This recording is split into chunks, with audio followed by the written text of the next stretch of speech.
Ayu nggih, lepo. Lho lemu ngene iki ra tegese iki wis makmur gemah ripah lo jinawi. Ya ra Bu Tatin. Betul. Aku ki mbiyen ngira Tatin ki lemu jebul sik kalah lemu karo Eka Suranti. Nggih, nanggon tek tenggen HP memang lemu tapi aslinipun nggih ngenten menika. Nek ning HP ketok XL nek ning kene asline Kok jebebeng. padha ae. Jenengan niku namung delok njabane. Oh, Lah, lah kok mancing. Jerone.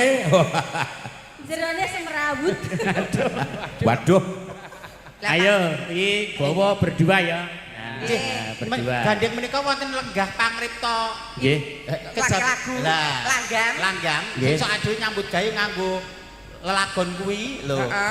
Iki sing ngripta lenggah ning kene ya. Ki Susilo Tengkleng. Ki Susilo Tengkleng. Loh, Pak Susilo Tengkleng nang kene. Calonku iki. Oh, alah. Bu Tatin iki dolan. Nek kuwi jatahku. Oh ya, siap. Aku anggar musuh si tok mati tenan kan. Kaya kok gelem ya karo kuwi. Ora apa-apa. Aduh celak Pak Kisno Pak Guru ya, ayem ya. Aman. Halo Ayang. Ya halo juga. Aduh. Gimana kabarnya? Alhamdulillah Pekli. Apa kuwi? Apik sekali. Oh, alah. Motong kita lali betul ya.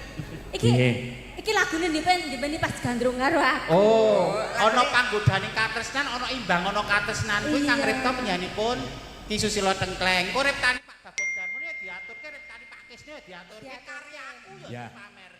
Kowe yo gawe karya. Apa? Burung dadi kosek. On the process. Dalam wacana. Monggo dipun wiwiti. Imbang ngono katesanku. Nggih, ngangge bawa. Nah, Menika Bawa ingkang apa terserah.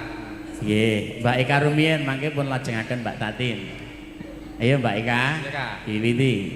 Saben dina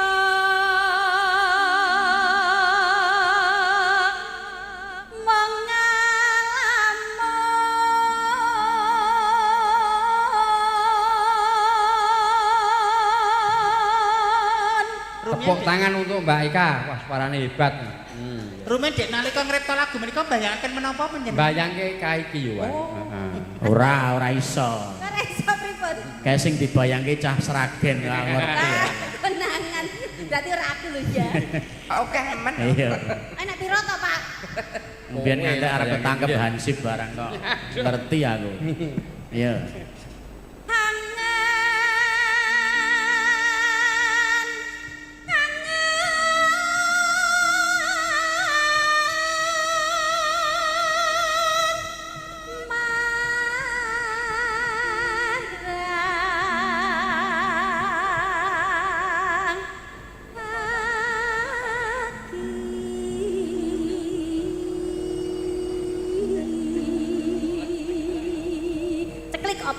Ayo Kulon Progo.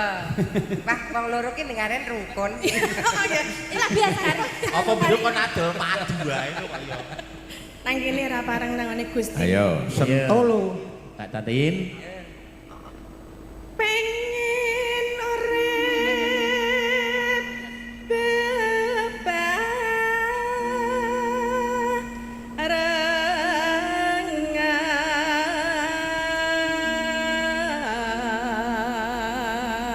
Masa lek Mbak Tati nyuara meneng ae. Oh, mosok anu. Kono master kok. Lah jarene Dwijone iki ya Mbah Ime. Kudune ra gelem kalah no. Aku memberikan talenta-talenta muda sik kesempatan kok. Oh merendah.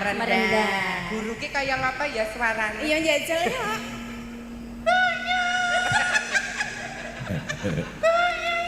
Kan Wis kaya Nyi Chandra no wae. kok jegok kuwi. Chandra mawa wae. Kucing. Karaktere benten-benten. Iya. Iya. Iya.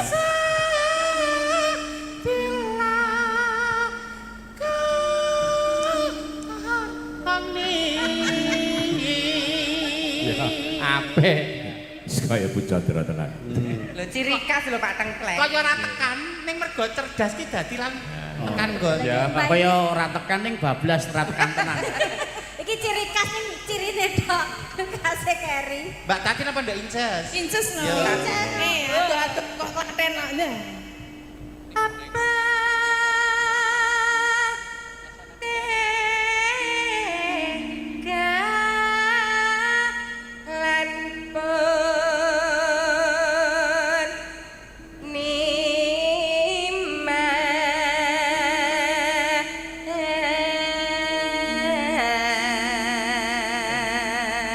Lah iki ora enek eleke yen to sing gawe ya kudu melu bawa. Iya. Yo, Sing nutup. Ditutup ayo. Mantan keleng. tutupane kowe kleng, yo kleng. Hati ora bisa lali.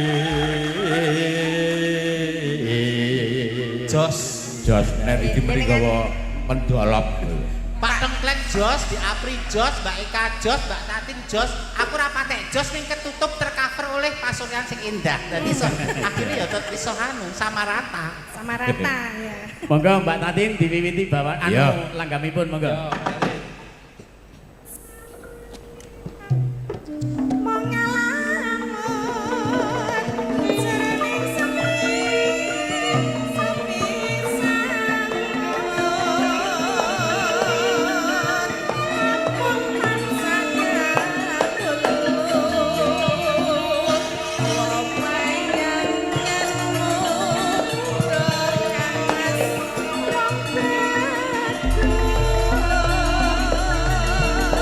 Iya iya. Litar bisa lali. Saya hangrang rucin hati.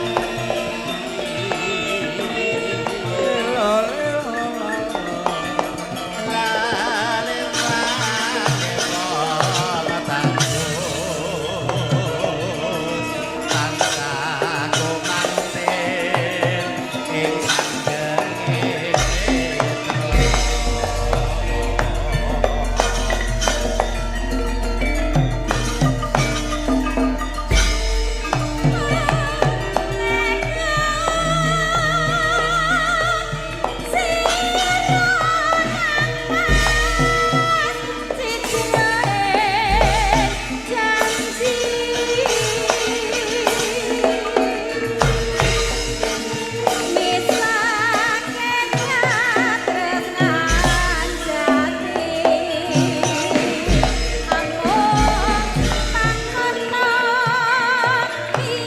Pur.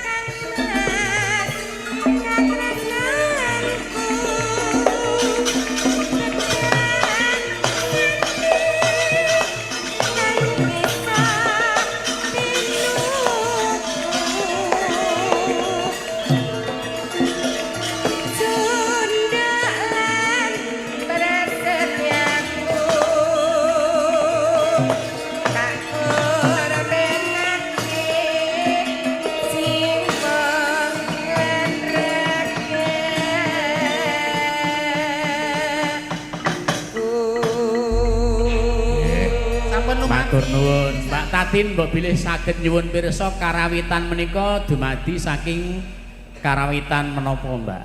Monggo. Menika anu werni-werni menika gabungan. Oh, warni-warni gabungan. Terus dijenenge apa lho, Mbak? Berdondi laras. Yo berdondi laras. Berdondi laras. So